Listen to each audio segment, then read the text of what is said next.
গুৱাহাটী বিশ্ববিদ্যালয়ৰ তথ্য আৰু প্ৰযুক্তিবিদ্যা বিভাগৰ ছাত্ৰ-ছাত্ৰীৰ কৰ্তৃপক্ষৰ বিৰুদ্ধে ক্ষোভ।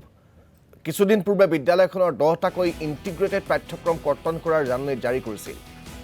পৰৱৰ্তী পৰ্যায়ত প্ৰতিবাদত সেৱা মানি বহুকেইটা বিভাগ পুনৰ মুকলি কৰিছিল বিশ্ববিদ্যালয়ৰ কৰ্তৃপক্ষই। তাৰ পিছতো তথ্য আৰু প্ৰযুক্তিবিদ্যা বিভাগৰ ছফ্টৱেৰ পাঠ্যক্ৰম বন্ধৰ দিশে আগবাঢ়িছে।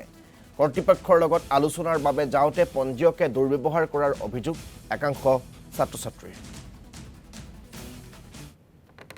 অসমৰ আন কলেজ মহাবিদ্যালয় বিশ্ববিদ্যালয়ৰ লগতে গুৱাহাটী বিশ্ববিদ্যালয়ৰ কিন্তু 12 মে'ৰ পৰা 25 মে'লৈকে UG অৰ্থাৎ FYMP পাঠ্যক্ৰমৰ নামভৰ্তিসমূহ আবেদন চলি আছিল। সেইখিনি সময়তে কিন্তু গুৱাহাটী বিশ্ববিদ্যালয়ৰ ফালৰ পৰা এখন ব্ৰচাৰ এখন ওলোৱা হৈছিল। সেই ব্ৰচাৰখনত কিন্তু যোনকেইটা বিভাগ বন্ধ কৰি দি আছে, মানে বিভাগ বুলি নহয়, পাঠ্যক্ৰমকেইটা বন্ধ কৰিবলৈ কৰি আছে, সেইকেইটা বিভাগো কিন্তু তাত মেনশ্যন আছিল।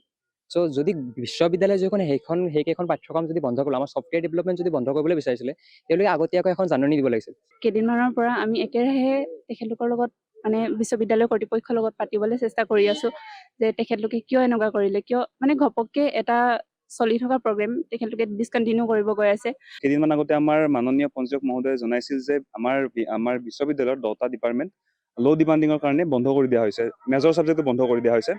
আৰু কিন্তু এতিয়া দেখিবলৈ পোৱা গৈছে যে আমাৰ যিটো IT ডিপাৰ্টমেণ্ট আছে, তাৰে যিটো ব্ৰাঞ্চ ছফ্টৱেৰ ডেভেলপমেণ্ট, তাতে 43টা এপ্লিকেণ্টছ আছে। ইমান ডাঙৰ এটা সংখ্যা লৈ পেলাই তেওঁলোকে কেনেকৈ ক'ব পাৰে যে এইটো এটা মানে ল' ডিমাণ্ডিং কৰ্চ হয়। তাৰে 44জন ষ্টুডেণ্টৰ ইফালে আপোনাৰ ফাৰ্ষ্ট প্ৰিফাৰেঞ্চ হ'ল এই ডিপাৰ্টমেণ্টটো।